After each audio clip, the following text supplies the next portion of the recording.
నమస్కారం గురుగారు. నమస్కారం మా యామిని. గురుగారు ఇప్పుడు వేములవాడ, వేములవాడ అనగానే అక్కడ ఎక్కువగా ప్రదక్షిణాలు కోడెలతో చేయిస్తూ ఉంటారు ఆవులతో. అయితే ఈ మధ్య చూసుకున్నట్లయితే అక్కడ ఒక 50 ఆవుల వరకు వాటి ఆరోగ్యం సరిగ్గా లేవని ఒక న్యూస్ కూడా రావడం జరిగింది. సో ఏంటంటే చాలా మంది భక్తులు వస్తూ ఉంటారు వేములవాడకి. ఏదో ఒకటి ఆవులకి దానం పెడుతూ ఉంటారు. అవి ఊకే తిని కూడా వాటి ఆరోగ్య పరిస్థితి అనేది సరిగ్గా ఉండదు. సో దీని గురించి మనం మాట్లాడుకోవాలండి. ఈ విధంగా చేయడం కరెక్టే అంటారా? అక్కడ నీట్నెస్ లేక ఆ విధంగా అయినాయి అంటారా? అయితే ఆలయానికి సంబంధించి వాటి కేర్ అనేది సరిగ్గా తీసుకోకపోవడం వల్ల ఇలా జరిగిందంటారు? అంటే అక్కడ 21 ఆవులు చనిపోయినాయని, ఇంకా 80 దాకా సిక్ అయినాయి అని ఇలా న్యూస్లు అన్నీ ఉన్నాయి. అక్కడ మెయిన్గా ఈ నీట్నెస్ లేకపోవడం వల్ల చనిపోతాయి. 10 ఆవులు పెంచడమే కష్టం, అక్కడ వేల ఆవులు, వందల ఆవులు అవన్నీ. ఎందువల్లంటే భక్తులు తీసుకొస్తారు, అది ఆవులు అయితే పాలు ఇచ్చేవి కాబట్టి జాగ్రత్తగా పెంచుతారు. ఇక పాలు ఇవ్వవు, ఇవి కోడెలు అంటారు వీటిని, మగ గిత్తలు. వీటిని ఏం చేస్తారు, ఇవ్వవు కాబట్టి బాగా ఏదో మేత వేసేయడము, తర్వాత క్లీన్గా ఆ పేడని ఎప్పటికప్పుడు క్లీన్ చేయకపోవడం, మళ్ళీ వేసేస్తూ ఉంటాయి ఇవి. నేను పెంచాను అవునందుకు నాకు తెలుసు అనమాట. కష్టపడి మనము మేత పచ్చగడ్డి కోస్తే ఎంత కోసామనుకో ఒక బస్తా, ఒక్క నిమిషంలో ఉఫ్ అని తినేస్తుంది అది. ఆవు అంత ఫాస్ట్ అనమాట. పచ్చగడ్డి అంటే దానికి అంత ఇష్టం, కానీ వీళ్ళు పచ్చగడ్డి ఎక్కడేస్తారు? పోనీ అలాగని వదిలి మేపుదామా అంటే అవి ఎక్కడికో వెళ్ళిపోతాయేమో అని చెప్పేసి కట్టేసే మేపుతారు. కాబట్టి ఇక్కడ పచ్చగడ్డి లోపం వేయకపోవడం ఒకటి, రెండవది చెట్టు తవుడు ఇలాంటివి ఉంటాయన్నమాట. జొన్న చప్పలు, మెయిన్గా జొన్న చప్పలు ఇవి వేయడము. ఇవి వేసిన తర్వాత ఫుడ్ తర్వాత అక్కడ సిమెంట్లు ఉంటున్నాయి. ఇప్పుడు గోశాలలో ఏవైనా సరే కింద మట్టి లేకుండా న్యాచురల్గా మట్టి ఉంటే బాగుంటుంది, సిమెంట్ మీద జారి పడిపోవడము ఇలాంటివన్నీ జరుగుతాయి. అండ్ పేడలు ఎప్పటికప్పుడు క్లీన్ చేయాలి. పై ఆఫీసర్స్ ఏం చేస్తారంటే వీటిని ఏం కాన్సన్ట్రేట్ చేస్తారు, డబ్బు పుష్కలంగా తెలుగు రాష్ట్రాల్లో తెలంగాణ అండ్ ఈ 2 రాష్ట్రాలు ఆంధ్రాలో తిరుపతి తర్వాత కలెక్షన్ మళ్ళీ వేములవాడ రాజరాజేశ్వర స్వామి, బెజవాడ కనకదుర్గమ్మ కూడా కాదు, అంత కలెక్షన్ పిచ్చ డబ్బు. ఆ డబ్బుతో వీళ్ళు ఎన్ని ఫెసిలిటీస్ చేసుకోవచ్చు చక్కగా. ఇప్పుడు పోనీ దేవస్థానానికి ల్యాండ్ కొనాల్సిన పని లేదు, బోల్డెన్ ఎకరాలు ఉంటాయి. ఓ 20 ఎకరాలు 10 ఎకరాలు తీసి చక్కగా అందులో మంచిగా విశాలంగా వదిలే ఏర్పాట్లు చేసుకోవచ్చు. చెయ్యరు. వీళ్ళు ఏం చేస్తారంటే అవన్నీ పెట్టరు. తర్వాత నువ్వు అన్నట్టుగా ఈ మధ్య జ్యోతిష్యులు రకరకాల పిచ్చి జ్యోతిష్కులు ఎక్కువైపోయారు, సబ్జెక్ట్ లేని జ్యోతిష్కులు. ఏమని పెడతారంటే ఇప్పుడు ఎవరికైనా ఇదివరకు దానం చేయమంటే ఆవుకి తోటకూర పెట్టండి అంటే ఒక 10 కట్టలో 5 కట్టలో పట్టుకెళ్ళి పెట్టేవారు. ఆకుకూరలు కూరగాయలు పెట్టాలి. ఇప్పుడు వచ్చే జ్యోతిష్కులు ఎలా తయారంటే, నీకు రాహు బలం బాగాలేదు, ఒక మినపగింజ ఉంటుంది చూడు 1, శని బాగాలేదు తోటకూర కాడ 1, గోంగూర కాడ 1, కీరా 1 అలా చెప్తున్నారు వీళ్ళు. అంటే ఒకటొకటే పెట్టమంటున్నారు. ఏమన్నా ఇంత పెడితే ఏమన్నా ఆవు ఏమన్నా లాస్ అయిపోతారా వీళ్ళు?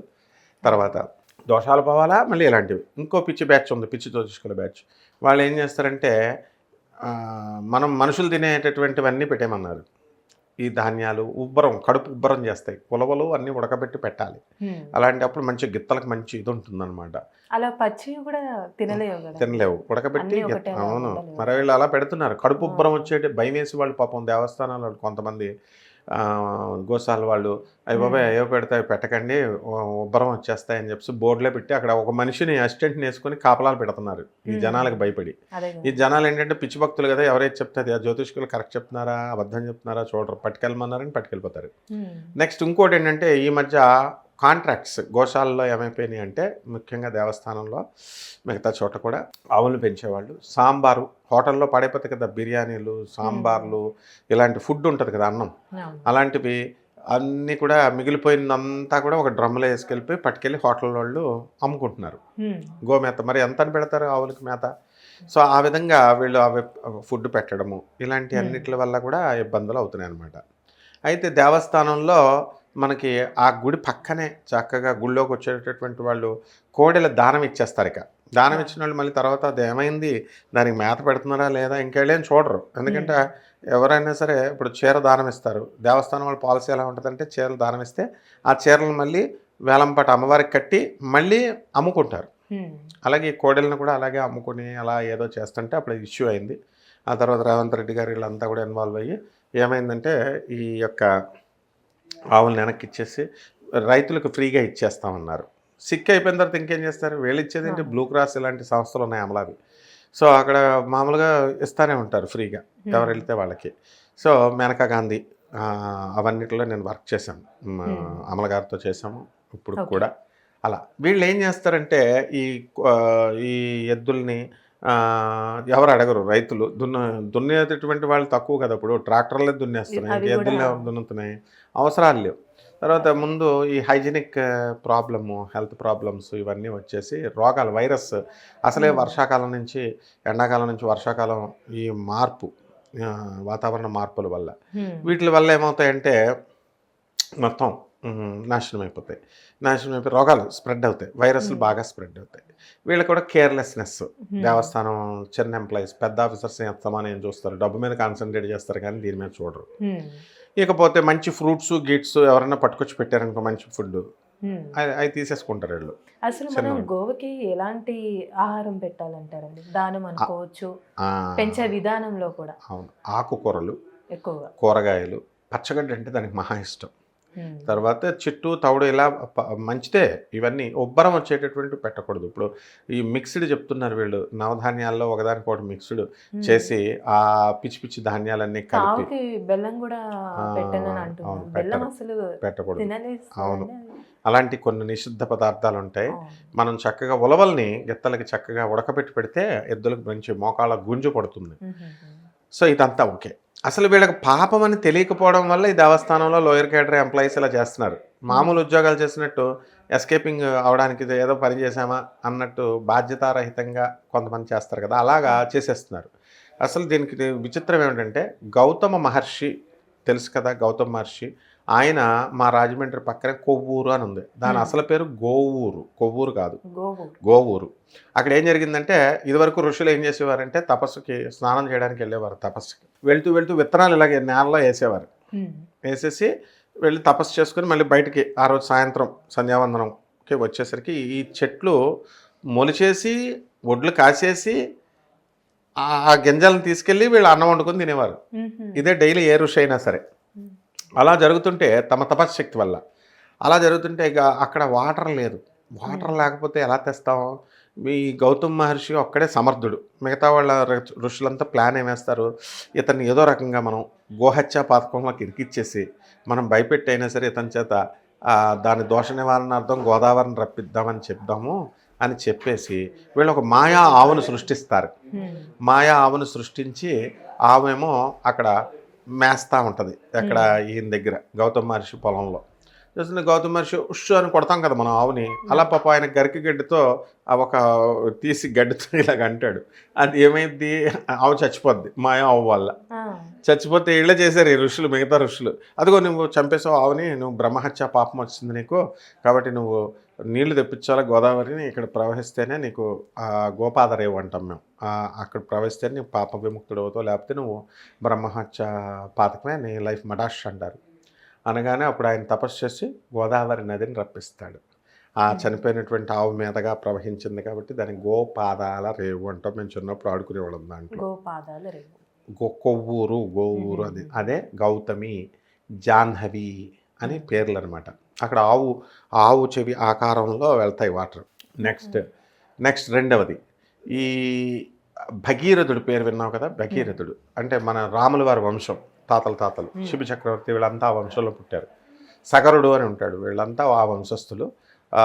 వాళ్ళంతా 21 ఎవరైనా సరే ఈ పాపాలన్నీ ఇప్పుడు వీళ్ళకి ఎన్ని అంటుకుంటాయంటే, ఈ ఆవులని కోడెలను చంపేసినందుకు 21 తరాల వారు నరకానికి వెళ్ళాలి అప్పుడు వీళ్ళ వల్ల. ఎప్పుడైనా మనం ఏదైనా పాపం చేస్తే 21 తరాల మన పెద్దలకు తగులుతుంది. ఎలాగా నువ్వు అడగొచ్చు ఎలా తగులుతుందని. ఇప్పుడు మన ఆస్తులు మన పిల్లలకి ఇస్తామా ఇవ్వా? అలాగే మన పాప పుణ్యాలన్నీ కూడా వంశం అనుభవించాలి, మన పిల్లలు అనుభవించాలా, బ్యాక్ మన పెద్దలు కూడా అనుభవించాలి.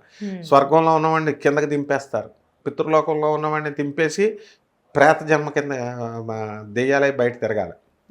సో ఇది ఒక సిస్టమ్. ఇది మీరు చూసారా ప్రూఫ్లు అంటే శాస్త్రాలు చెప్తున్నాయి.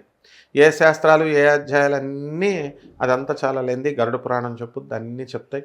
సో దీంట్లో ఏంటంటే ఇవి తెలుసుకోవాల్సిన అవసరం లేదు ప్రజలకి. అండ్ వీళ్ళకి కావాల్సింది ఏంటంటే పాపం చేస్తే 21 తరాలు అనుకుంటున్నాం. ఇప్పుడు మామూలుగా పితృదోషాలని అనుకుంటూ ఉంటాం, దానికి సంబంధించిన కొన్ని ఏ విధంగా వస్తాయని మనకు తెలుసు. అయితే మనం జంతువులకు సంబంధించి ఏది మనకు అనుకోకుండా వాటిని చంపినా ఏదైనా ఎక్కువగా దేనికి ఎఫెక్ట్ ఉంటుందంటారు? ఏ జంతువుకి? ఆవు ఇప్పుడు ఆవులు అనుకున్నాము. ఆవు ఉమ్, కుక్కను కూడా చంపకూడదు. ఉమ్, పిల్లిని చంపితే మనం బంగారంతో తయారు చేసినటువంటి పిల్లిని మనం దానం ఇచ్చినా సరే ఆ పాపం పోదు.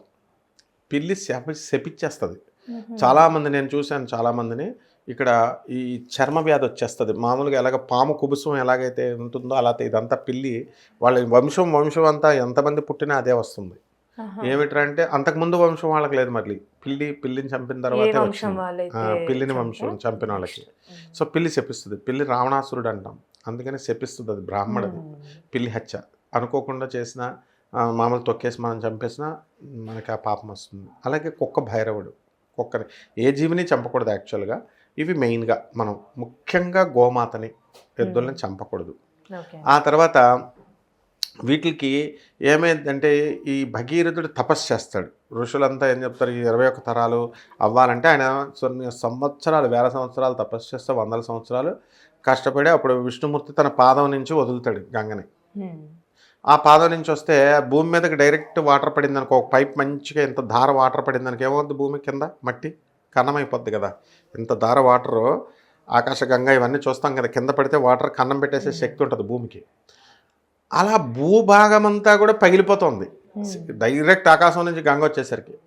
అప్పుడు శివుడు ఏం చేస్తాడంటే, అమ్మో ఈ సృష్టి నాశనం అయిపోతుందని తన జడల్లో బంధించేస్తాడు. ఎంత కష్టపడి నేను తపస్సు చేసుకుంటే మళ్ళీ శివుడు బంధించేసాడు ఈ గంగమ్మనని, మళ్ళీ శివుడికి తపస్సు చేసి గంగను కొంచెం ఒక దారలాగా వదులుతాడు అప్పుడు శివుడు. అదే గంగోత్రి. కాబట్టి అప్పుడు వాళ్ళ వంశీకుల మీద నుంచి పారి 21 తరాల వారికి మోక్షం వచ్చింది. లేకపోతే అంతవరకు కూడా వాళ్ళు చెట్టు పుట్ట పట్టుకుని ప్రేతాత్మల్లాగా ఉన్నారనమాట. కాబట్టి ఇంత పెద్ద ఋషులే ఈ గోహత్య చేశారని చెప్పేసి, ఆవులను చంపారని, వీళ్ళు పాపాలు పోవడం కోసం ఇంత కష్టపడ్డారు. మరి వీళ్ళ చేతిలో వీళ్ళు చంపేస్తే ఆ కోడెల్ని వీళ్ళకి ఆ పాపాలు వస్తాయన్నమాట. సో వీళ్ళకి 21 తరాల వంశం వాళ్ళు ప్రేతాత్మలు అయిపోతారు, నరకలోకాలకు వెళ్ళిపోతారు. ఇంకో ఉదాహరణ కూడా చెప్తాను నీకు. మహాభారతంలో విరాట పర్వంలో విరాట్ మహారాజ్ తెలుసు నీకు, ఎప్పుడు సస్యశ్యామలంగా ఉండేది. ఎందుకంటే మంచి ఆవుల్ని పెంచేవాడు ఆయన. ఎప్పుడైతే ఆవుల్ని పెంచుతామో చక్కగా వర్షాలు సకాలంలో రావడం, పంటలు మంచిగా రావడం ఇవన్నీ జరుగుతాయి. ఇప్పుడేమైందంటే అదే కౌరవులు ఏం చేశారు, కర్ణుడు, దుశ్శాసనుడు, భీష్ముడు వీళ్ళందరూ కౌరవ గ్యాంగ్ అంతా కూడా ఈ వనవాసం చేస్తున్నారు కదా, అజ్ఞాతవాసం, పాండవులు విరాట్ నగరంలో చేస్తున్నారనే ఇన్ఫర్మేషన్ వచ్చి వీళ్ళు ఏమైనా సరే పట్టుకోవాలని చెప్పేసి అక్కడికి వెళ్తారు. అక్కడికి వెళ్తే ఆ ఉత్తర గోగ్రహణం అంటాం, ఉత్తర ద్వారం ద్వారా తెచ్చేసుకున్నారు. ఆవుల మీద దాడి చేశారు కాబట్టి, ఎత్తుకుపోయారు కాబట్టి, ఆవులను దొంగతనం చేసినా ఇవి చేసినా వాళ్ళంతా కౌరవులంతా సర్వనాశనం అయిపోయారు. అక్కడ బృహన్నల రూపంలో అర్జునుడు వచ్చి రక్షించాడు, వాళ్ళందరినీ ఓడించాడు, ఆవుల్ని విడుదల చేశాడు. కాబట్టి ఆవులని గోరక్షకుడు అయ్యాడు. కాబట్టి ఆయన ఏం చేశాడంటే చక్కగా హ్యాపీగా విజయం సాధించారు పాండవులు. కాబట్టి ఆవుల్ని, కోడెల్ని ఎవరైతే రక్షిస్తారో వాళ్ళకి హాని చేస్తే వాళ్ళని ఏమంటారంటే హ్యాపీగా ఉండొచ్చు అనమాట. కాబట్టి వీళ్ళందరూ దేవస్థానం వాళ్ళు పాపం ఇప్పటికైనా పద్ధతి మార్చుకొని చేసుకోవాలా. మార్చుకొని చేసుకోకపోతే సస్పెండ్ చేసేయాలా. ఇప్పుడు అడ్మినిస్ట్రేషన్ మొన్న కలెక్టర్ సంజయ్ కుమార్ జో వెళ్ళిన తర్వాత ఎండోమెంట్స్ కమిషనర్ ఉంటారు. వీళ్ళు ఏం చేయాలంటే చిన్న వాళ్ళని కాదు సస్పెండ్ చేసేది, పెద్దవాళ్ళనే సస్పెండ్ చేసేయాలి. సస్పెండ్ చేస్తే ఇమీడియట్ కరెక్ట్ అయిపోద్ది. కానీ దేవస్థానాలు అలా చేయవు. ఏం చేస్తాయంటే చిన్న వాళ్ళని సస్పెండ్ చేస్తాయి. ఇప్పుడు పూజలు చేస్తున్న వేద పండితుల్ని లేదా చిన్న నౌకరీల్ని వాళ్ళని చేస్తూ ఉంటాయి అన్నమాట. చాలా చక్కగా తెలుసు గురుగారు. ధన్యవాదాలు. ధన్యవాదాలు.